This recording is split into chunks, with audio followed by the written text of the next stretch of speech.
Olá, amigos, colaboradores, trabalhadores da Casa do Caminho aqui no Rio de Janeiro, na Taquara. Muito obrigado pela oportunidade da reflexão. Estamos aqui. Nesse momento, bom dia, mas para aqueles que nos alcancem no futuro, o nosso olá está nos vendo aqui na gravação. O estudo de hoje, o estudo será do Livro dos Espíritos, da questão 489 a 504. Está na parte segunda, capítulo 9 do Livro dos Espíritos, e vai tratar de anjos de guarda, anjos familiares, protetores, simpáticos, enfim, vai tratar dessa nossa relação com esses espíritos do bem que vêm a seu modo, a seu termo, a seu caminho, estar conosco. E nós vamos entender que, até pelas explicações do Livro dos Espíritos, não é um estar de agora. Como espíritos que somos, pré-existimos a presente jornada e vamos continuar nela em outras tantas oportunizações futuras, infinitas, vamos pensar o que estamos fazendo hoje nessa relação com os espíritos. Mas antes, vocês devem estar me vendo aqui de camisa, manga comprida. Isso não é uma formalidade, não. Me permitam um momento, é claro, pede uma compostura sempre. Nós estamos tratando de um curso dentro da doutrina espírita e do seu livro primeiro, o Livro dos Espíritos. Mas é por causa do frio. Está frio. Essa gravação chega para vocês dia 11 de junho de 2022, sábado. Está frio. Embora aqui no Rio de Janeiro, diferentemente de outras partes, principalmente do sul do país, nós estamos com sol aqui, um pouco aquecido. Ontem mesmo tivemos um sol aqui que não passou de 21 graus. É um momento difícil. Quando está frio, está difícil para muita gente. Nós temos população em situação de rua, que agravou muito, né? Aumentou, então agravou a situação, o estado. Nós temos muitas famílias necessitadas e a Casa do Caminho, embora uma casa da doutrina espírita propagando essa doutrina, levando esse conhecimento, ampliando, dimensionando esse conhecimento, é uma casa de abrigo. É uma casa em que o extraordinário Dr. Hermes, esse espírito de luz e amor, nos vem junto com sua equipe nos receber, nos amparar, nos acolher, acolhe no momento em que estamos machucados no íntimo e machucados no corpo também. Vai ali nos acolher, nos aconselhar, nos intuir, nos sugerir, nos sustentar nesse momento que tantas vezes são provações. Eu falo isso porque eu nunca vi ninguém procurando uma casa espírita ou qualquer outro templo que não fosse, na maioria das vezes, por dor. Às vezes a gente procura por uma festa, como existe nas igrejas católicas, para os casamentos, em outros templos, no batizado e tudo, mas na maioria das vezes é um momento de busca por um acalanto, por um abrigo. E a gente precisa, nesse momento, pensar que se estamos abrigados pelo nosso teto, no calor dos nossos lares, podemos fazer alguma diferença na vida de tantos que nos cruzem o caminho ou não e que estão vivendo um momento de dificuldade, tanto pelo pós-pandêmico, que não é um final de pandemia, mas uma modificação do seu status, da sua situação, mas tantos que perderam sua capacidade laboral e estão lançados às ruas, também perderam a capacidade da esperança, lançados às ruas, à disposição da rudeza, das dificuldades que uma rua apresenta, das drogas, da bebida, no modo geral, drogas lícitas e ilícitas, de todas as influências, seres irmãos nossos, que como nós podem cair e caem em diversos momentos de sua carreira jornada terrena.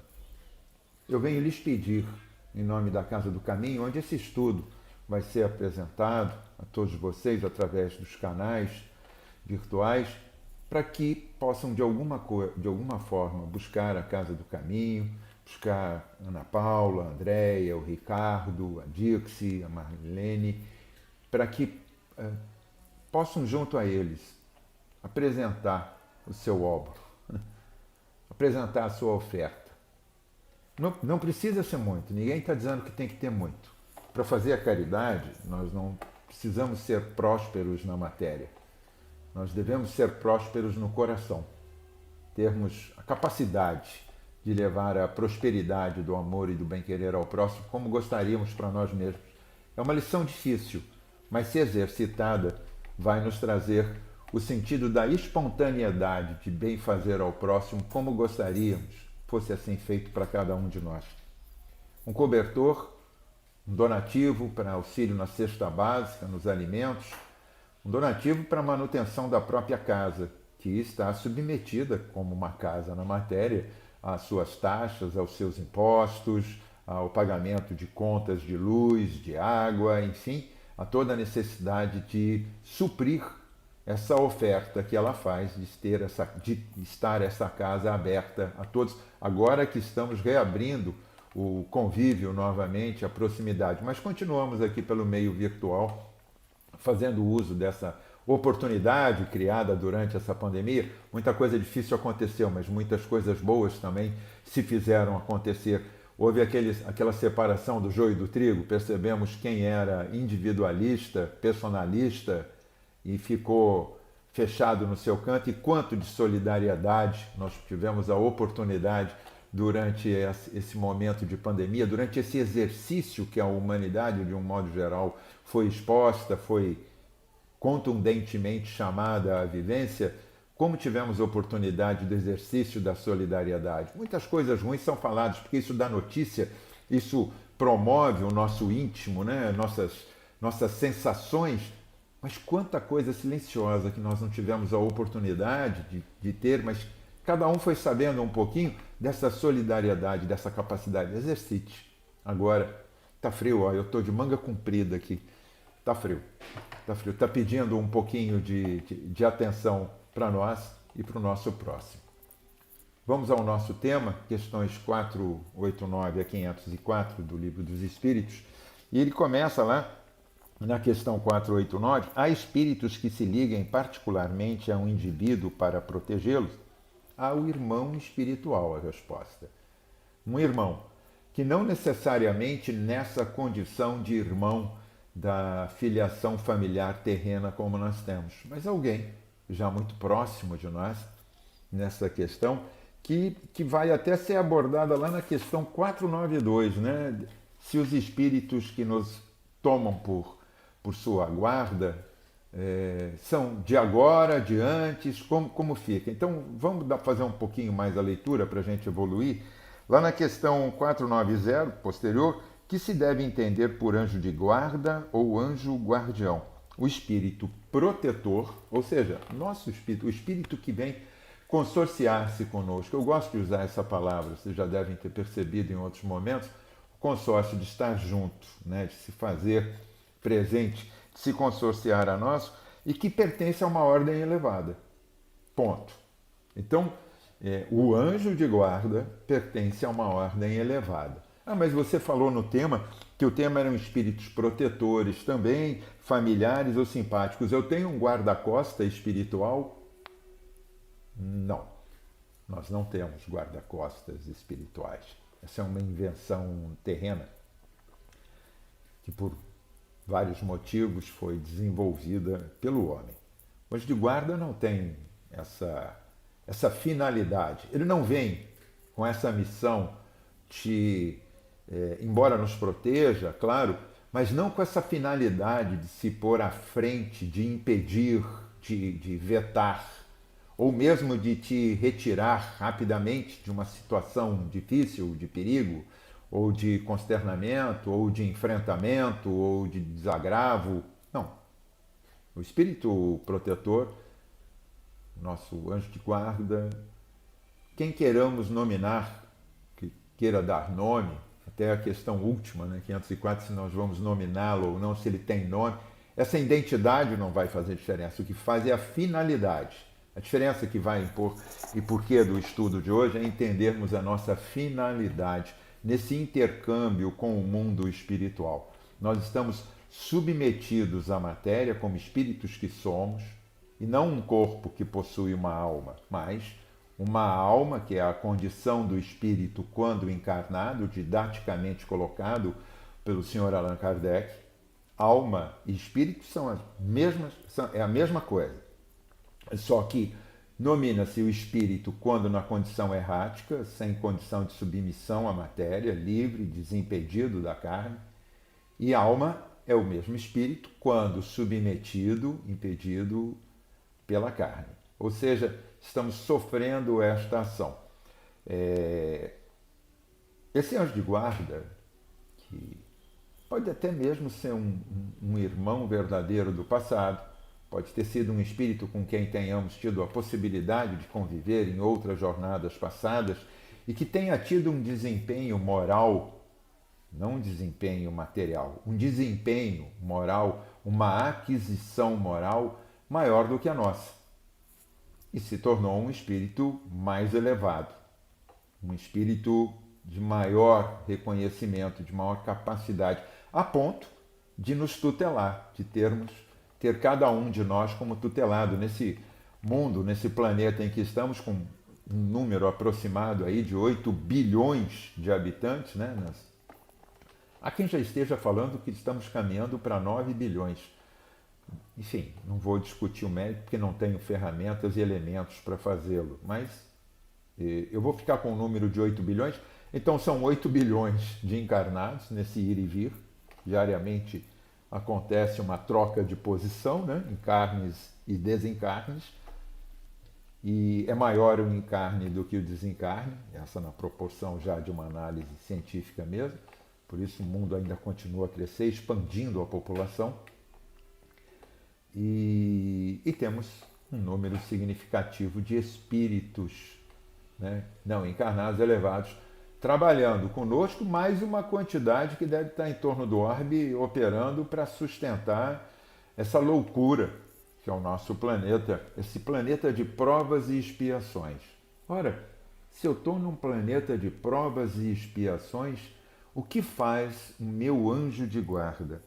Qual a missão do espírito protetor? É a questão 491, e que eu vou me ater um pouco a ela, porque eu acho que é uma resposta que nos cabe a todos hoje. Na condição em que nos encontramos, percebam, qual a missão do espírito protetor? A de um pai com relação aos seus filhos. Bom, essa é uma relação que é dada por um texto de um pai com relação aos seus filhos, de uma mãe com relação aos seus filhos, de um conjunto de pais com relação ao conjunto familiar, filial. É uma posição. Qual? É a de posição de pai. Ah, então ele é um super protetor. Nós temos, então você acabou de dizer que não é um anjo de guarda, mas os pais são os nossos protetores. Sim, são. Quando chegamos aqui no planeta, encarnamos, chegamos bebês, tenros, bonitos, às vezes nem tão bonitos. Chegamos mais ricos ou pobres. Chegamos com saúde ou não. Enfim, chegamos com as nossas provas, as vicissitudes e as vantagens da nossa relação pregressa, das nossas ferramentas. Nós temos nos pais protetores, sim, que são aqueles que vão cuidar em tenra idade. Aliás, no mundo animal, mesmo humanoide que somos, estamos na escala do mundo animal, de acordo com a evolução da ciência, nós somos a espécie que mais tempo fica na infância. Nossa infância é longa em relação a todas as outras espécies. E a nossa vida, o nosso tempo de estada sobre o planeta também. Né? Somos longevos em relação aos demais seres animais que estão aqui. Mas temos uma infância longa e nossos pais exercitam esse trabalho de super pais, né? De nos cuidarem, de estarem ali conosco no colo, no nosso andar e tudo mais. Mas chega um momento em que crescemos, já começamos a ter disponibilidade, já começamos a ter capacidade, já nos deslocamos, já nos comunicamos, passamos a ter consciência do nosso mundo exterior, começamos a interagir com os nossos pais, começamos a perceber e a aprender, e isso ainda nesse começo de infância mais avançado, já somos então o papel do pai já começa a ficar um pouco diferente. Você já não vai pegar a criança a todo momento no colo, você vai abraçá-la junto de si, vai conseguir confortá-la num momento em que ela esteja tristonha ou machucada de alguma coisa, vai viver os momentos de alegria, vai brincar, vai interagir, mas começa a haver uma mudança na posição, assim o anjo de guarda. O anjo de guarda, ou espíritos protetores, os nossos espíritos familiares, aqueles que já nos deixaram no plano terreno, mas continuam existindo em nosso íntimo, em nosso pensamento, em nosso coração, em nossa saudade, continuam existindo como espíritos erráticos no mundo invisível que as nossas percepções carnais não permitem, mas que temos, muitas das vezes, pelas percepções mediúnicas, ou mesmo durante o sono, a possibilidade de interagir e trocarmos e matarmos saudades. Quantas vezes não tivemos a oportunidade de acordar sentindo uma saudade maior ou sentindo um contentamento pela lembrança daquele ser querido que partiu, mas eles também estão aí consorciados com os nossos anjos de guarda para interagir a nosso favor. Mas interagir a nosso favor não quer dizer impedir o que possa acontecer conosco. Aliás, esses anjos de guarda, esses espíritos extraordinários, eu vou me permitir, como são espíritos criados como estão aí, aqueles anjos com asas, com os querubins, os serafins e todas as categorias que já foram trazidas. Isso há poucos séculos atrás é que foi criada essa alegoria. É uma alegoria. Não, são espíritos puros. Na questão 128 tem essa aqui. Os seres chamados anjos, arcanjos, serafins formam uma categoria especial? Não. Na denominação católica, eles são considerados os seres criados por Deus, está assim colocado, para lhe dar glória e interagir e fazer o intermeio com a raça humana. Me causa um pouco de desconforto essa ideia que os nossos irmãos católicos professam. Por quê? Porque qual a necessidade de Deus criar criaturas para lhe dar glória? Seria um Deus assim tão vaidoso, né, a ponto de determinar que vai criar seres, porque tem um poder universal de fazê-lo? Claro, ele nos cria a todo momento seres simples e ignorantes e que vamos, ao longo de nossas jornadas, de nossas encarnações, isso é uma questão de racionalidade, evoluindo, adquirindo, vivenciando, experienciando e fazendo as aquisições e criando aquisições boas ou não tão boas ou equivocadas, pelas quais necessitamos da reencarnação para reparar aquilo que não ficou ajustado, usando das ferramentas daquilo que já fizemos um bom ajuste, né? E tendo esses seres extraordinários que são os nossos anjos de guarda, mentores, protetores, anjos, espíritos familiares, espíritos simpáticos a nós. Podemos ter aurido durante a carreira terrena simpatia de seres que conviveram conosco e que partiram, que se antecederam à nossa partida, que é inevitável para todos, mas que antecederam e que ficaram com certa simpatia, com o valor de simpatia, ou mesmo de experiências de vidas passadas, onde se tornaram espíritos que consideram que somos merecedores da sua torcida, das suas preces, certo? Então, voltando, são espíritos protetores, aqueles que já, por muito, na verdade, já nos sucedem. Até está na questão 492, né? Não é desde o nascimento que acontece, não. Eles já estão em nossas vidas, em nossa carreira como espíritos, encarnados e desencarnados, há muito mais tempo. São orientadores e muitas das vezes vão estar presentes num momento muito especial, no momento em que fazemos as nossas escolhas de retorno e das nossas chamadas tarefas, dos nossos compromissos, fazendo a aceitação das provas que virão e das expiações que estarão seguindo. O anjo de guarda pode impedir isso? Não. Ele não pode, porque nós temos o livre-arbítrio. Nós temos, inclusive, o livre-arbítrio de aceitar ou não essas emanações que chegam na forma de pensamentos, na forma de sensações, na forma de intuições. Intuímos e muitas das vezes não queremos ouvir, pois que, de alguma forma, tomado por outros valores, ou distraídos, ou mesmo enganados por determinados chamamentos, não queremos dar ouvidos.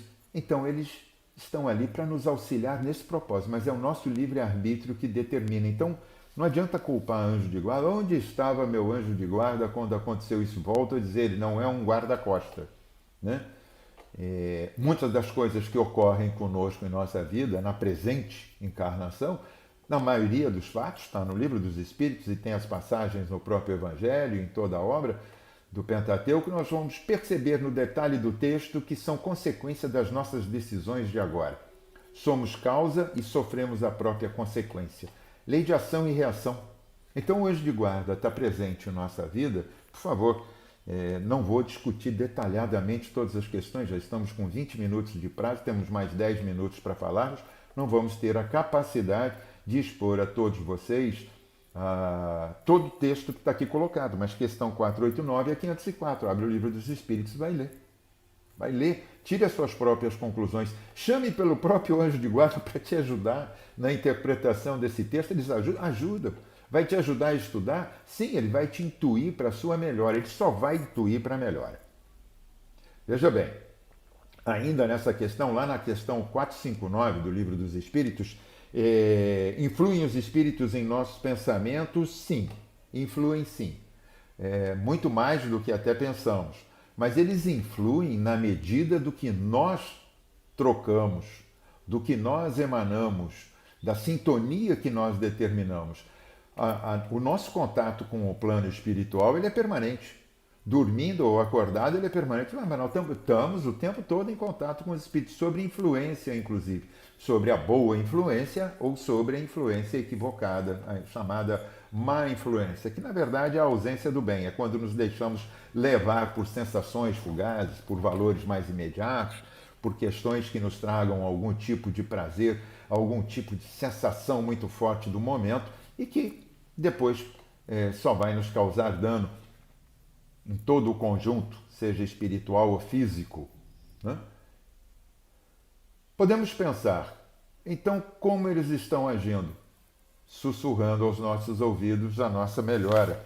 Eles estão buscando nos fazer a melhor das suas intuições. Podem nos abandonar? Não. Eles se afastam, não é um abandono. Ele se afasta na medida em que você se afasta dele. Se eu pegar a minha mão aqui agora, colocar e for me afastando, você vai dizer, ela está se afastando de mim. Isso. E você dela também, está criando uma distância. Isso vai acontecer quando as nossas decisões são equivocadas.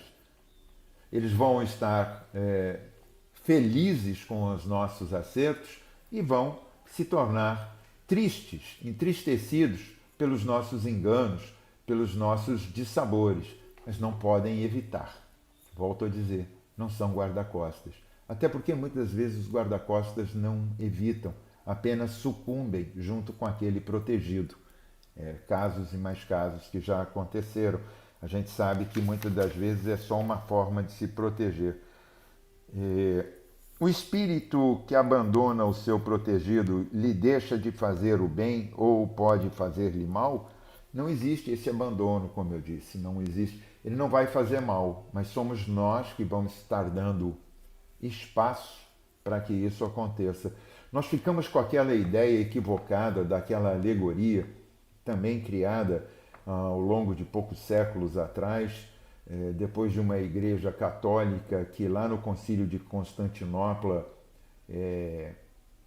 constituiu que não haveria reencarnação, uma decisão humana, rompendo com uma relação natural, né? São muito antes do catolicismo, já no judaísmo, no hinduísmo, no budismo, que são milenares e antecedem a própria vinda de Jesus, já havia a consideração, os pilares da reencarnação, da sobrevivência do espírito, da nossa capacidade de ir e vir, cada qual fazendo uma análise a seu comportamento da época, e que o Livro dos Espíritos vem de uma forma bastante inteligente conciliar, e também a da existência dos espíritos protetores. As próprias tribos, daqueles chamados irmãos indígenas ou primitivos, como nós chamamos, eu apenas digo que eles vivem em um outro tempo, eles não são primitivos, como nós colocamos dessa forma desdenhosa, dessa forma menor, mas eles próprios reconhecem seus antepassados e a inter-relação e a convívio com os espíritos. A Igreja Católica também reconhece, tantas outras denominações cristãs, inclusive pela comemoração do Dia dos Mortos, que é o momento de interagir. Só que com a doutrina espírita nós esclarecemos, nós estamos submetidos a todo tempo. Essa é a verdade. E a alegoria que existe desse anjo de guarda na forma humana, contendo asas, isso é somente uma alegoria muito bem apresentada pelas diversas expressões artísticas, pelas diversas inteligências artísticas que aqui estiveram e apresentaram esses trabalhos, pelas orientações do que esses artistas deviam manifestar também, pois que para darem continuidade na manifestação de sua arte eram submetidos a doutrinas e aos comandos daqueles que tinham posse para lhes sustentar. Então esses artistas faziam os querubins, os serafins, crianças angelicais andando com asas e produzindo diversos ambientes e construindo diversas coisas, né? Nós temos o encontro do homem com Deus por uma diferença de um pouco de Deus, só olhar a Capela Sistina na obra de Miguel Ângelo, que é extraordinário. Você olhar para aquele trabalho todo, quem tem a oportunidade de chegar e ter a proximidade, embora a distância seja muito grande, é estarrecedor o trabalho, né? Como obra de arte é uma maravilha, você fica extasiado. Agora, é uma representação alegórica, né? Nós criamos ao longo de séculos muitas alegorias para nos dar o sentido de expressão de anjos, de Deus, da santidade, da vida de Jesus. Anjos de guarda, a mesma coisa. Não são esses seres, são espíritos, são seres como nós, porém com uma capacidade moral muito maior e que estão próximos de nós para nos auxiliar, inclusive nas vicissitudes, nas provas, nas expiações, mas não para impedi-las, mas para nos dar sustento e nos ajudar no entendimento do porquê, da necessidade, pois que estamos encarnados para superar essas dificuldades criadas no passado ou abandonadas por nós no passado, quando assim tivemos a oportunidade e não exercemos. De novo, oportunizados agora, né? E eles estão ali próximos, são conselheiros, como são conselheiros os pais. Nós somos pais, eu não deixo de ser pai dos meus filhos. Um tem 42, a caçula está com 25. Então, com a sua vida em formação, trabalhando, a caçula provavelmente em pouco tempo vai deixar a casa, o que nos traz aquela sensação de ninho vazio, claro. Mas é o seguir da vida. Deixo de ser pai? Não. A minha esposa vai deixar de ser mãe? Não. Nós vamos deixar de estar próximos? Também não. Não vai ter a mesma proximidade física, mas vai ter emanação, pensamento, sentimento, a torcida, né, pela sua melhora. Se tomarem caminhos equivocados, o que podemos fazer? Não podemos nos misturar ao problema. Temos que ser solução e não vivenciar o problema como copartícipes, codependentes do problema que eles estão vivendo, provavelmente ou criados por eles, ou que está na sua história de provas e expiações. Podemos estar próximos com... Assim são os anjos de guarda. Não deixam de ser nossos anjos de guarda, não nos abandonam. Só muda o estágio de cada evolução, muda a vibração, muda o nosso modo de interagir. Vamos fazer muito uso dessa possibilidade de interagir com esses nossos irmãos. Vamos, como fazemos? Buscamos os nossos pais, no meu caso já não mais, porque estão no mundo errático, mas quando tenho momentos felizes, eu compartilho com eles. Sim, eu compartilho em meu pensamento, em meu sentimento, em minha saudade, faço chegar até eles a minha satisfação e quão satisfeito estaria de estar podendo compartilhar se eles aqui estivessem fisicamente, mas não podendo mais, compartilho da mesma forma pelo sentimento que nos une, como família espiritual que somos. Pedindo o mérito de ser esse anjo guardião, esse espírito protetor, esse espírito consorciado conosco, esse irmão que está tão próximo, que muitas vezes é o irmão, é o pai, é o conselheiro, até o papel do avô mais terno ou da avó, e que a gente possa pedir a eles que sejam intermediários nossos das nossas saudades, das nossas alegrias, das nossas motivações com os nossos queridos. E que temos entendimento que eles estão aqui para nos auxiliar e não para impedir que seja a nossa tarefa, a nossa missão. Sofre o espírito protetor quando vê que seu protegido segue mau caminho? Já falamos. Ele sofre e fica satisfeito quando está. Encerrando o nosso estudo, que foi só uma maneira de lhes provocar para que busquem o estudo de verdade, eu vou usar de um termo de Immanuel Kant, o filósofo. Não é Emmanuel, o grande espírito mentor do Chico Xavier, do nosso querido apóstolo da doutrina espírita, do amor e da caridade, mas de Immanuel Kant, que ele diz: não há virtude tão forte que esteja salvo da tentação. Não há virtude tão forte que esteja salvo da tentação. Somos ainda primários, somos ainda em momento de estágio de desenvolvimento e precisamos desses anjos.